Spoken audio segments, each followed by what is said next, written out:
bateu uma curiosidade aqui, ô Davi. Igual você tá falando que tem duas igrejas, a brasileira e a japonesa. Sim. Eu sempre tive essa curiosidade também. Como é que os japoneses... como é que eles entendem? Como é que é a relação deles com Deus? É no mesmo sentido do brasileiro, assim? Não, é muito diferente. Deles é o Buda, né? A maioria é budista. Então, não é só budista. É. Não, eu falo no caso do... Não, o evangélico, né? porque o budista né? É de outra religião. É de outra religião. Fala assim, não. O evangélico, sim, só que assim, porque nós temos lá um prédio, 2 andares. Então, no primeiro a gente faz a brasileira e no segundo a japonesa. Por quê? Porque por muito tempo eu fiz um culto bilíngue. Então, com tradução simultânea. Eu falava e alguém falava do meu lado aqui, né? Em japonês. E daí a gente misturava japonês e estrangeiro.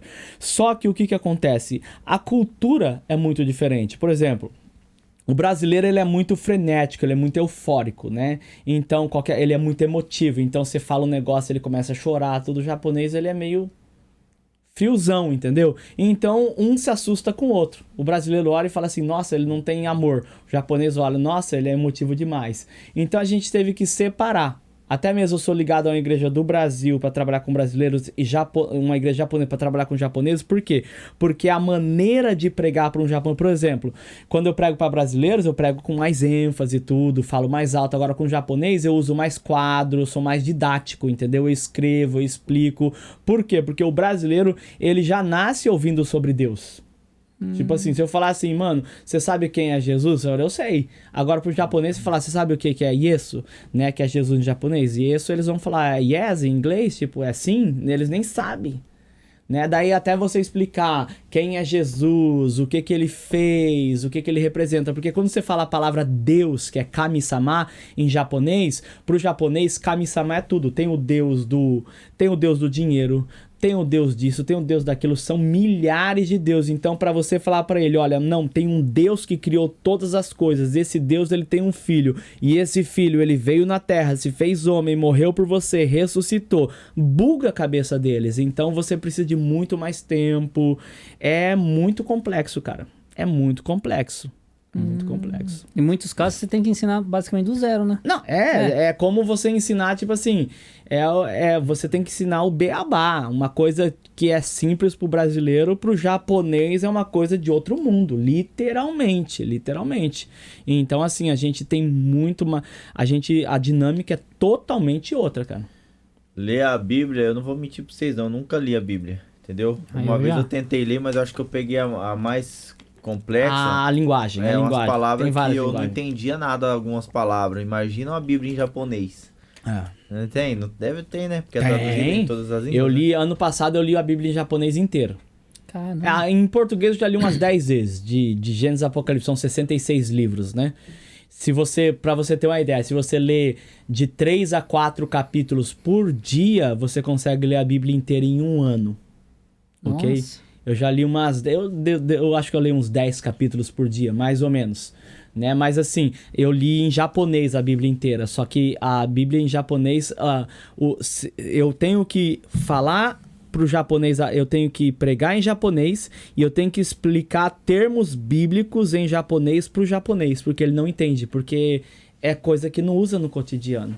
Caramba, complicado, hein, mas mano? Como é que fala? É o trampo dele, né? E é a minha paixão, né, cara? Então, é a minha paixão. Isso, assim, mas você tem que saber do que você tá falando. Então, por isso que ele tem que ler várias vezes, né? E sabe uma coisa que o Vandinho falou aí, que até um exemplo, ele falou assim, né? No Brasil tem muita igreja evangélica complicada, e depois ele até ressaltou aí, né? Mas é em tudo. E é em tudo mesmo, que o Brasil você vê um monte de coisa errada. Em todos os nichos, em todos os lugares. Mas assim, deixa eu falar do meu campo, do evangelho, né? Do evangélico. Então você pega pastor, que de repente o cara com todo respeito, tá? Com todo respeito, mas de repente o cara é analfabeto e ele não sabe nem ler, aí ele teve uma experiência com Deus e legal, eu acredito na experiência, mas daí ele vai acabar querendo ensinar as as pessoas se ele não aprendeu nem ler primeiro, nem estudar. É a mesma coisa. Eu sempre uso o médico como exemplo. Você vai num médico, num cardiologista, ele diz assim pra você, olha, eu nunca mexi com o coração, mas o seu vai ser o primeiro, eu vou abrir, vamos ver no que dá. Eu não deixo o cara mexer em mim. É o mesmo critério para todas as áreas. Um exemplo, se eu quiser saber mais como faz vídeo em YouTube e tudo, eu vou falar com vocês. Vocês estão, anos-luz na minha frente, entendeu? Vocês estão aí na caminhada faz tempo, né? Até vocês deram várias dicas no nosso podcast, quando nós fomos lá. Você estava dando dica agora que programa usar para o podcast, então eu vou aprender com quem? Quem sabe mais. Então eu acho que em qualquer setor é assim. Né? Eu sou pastor. Se eu não conhecer a Bíblia, eu vou ensinar o que lá na frente? É assim. Qual o pessoal do Japão, assim, que procura a igreja, eles têm um motivo específico, assim, a mais por estar no Japão, assim, de uma carência? Você sente que tem uma carência, assim, de saudade, de solidão?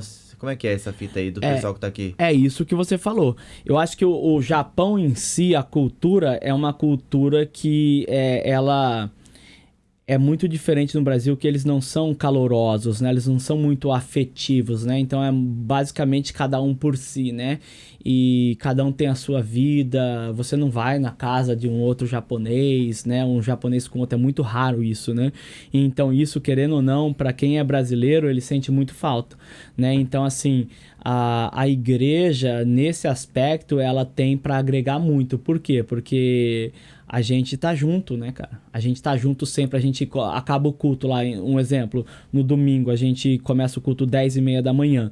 Então nós temos o culto lá, simultaneamente nós temos um culto só para crianças, no linguajar deles, as meninas lá, os professores se vestem de palhaço, tudo, de uma maneira lúdica, ensina as crianças, tudo. Acabou, elas vão tudo pra quadra brincar. Aí a gente almoça todo mundo junto. Aí os jovens, a gente vai jogar futebol junto. Quem quer jogar vôlei, vai jogar vôlei.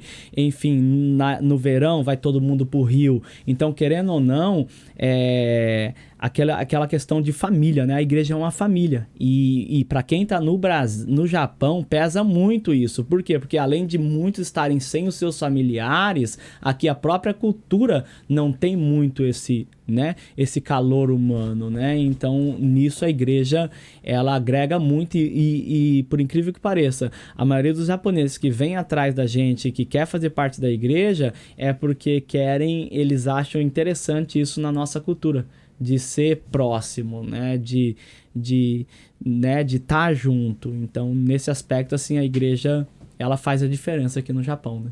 É, isso aí mesmo. E já que você estava falando também do YouTube aí, do podcast, você tá lá na sua vidinha lá, sendo pastor, vai aqui, vai ali. Da onde surgiu a ideia de você querer criar um canal no YouTube? Cara, a ideia surgiu assim, ó.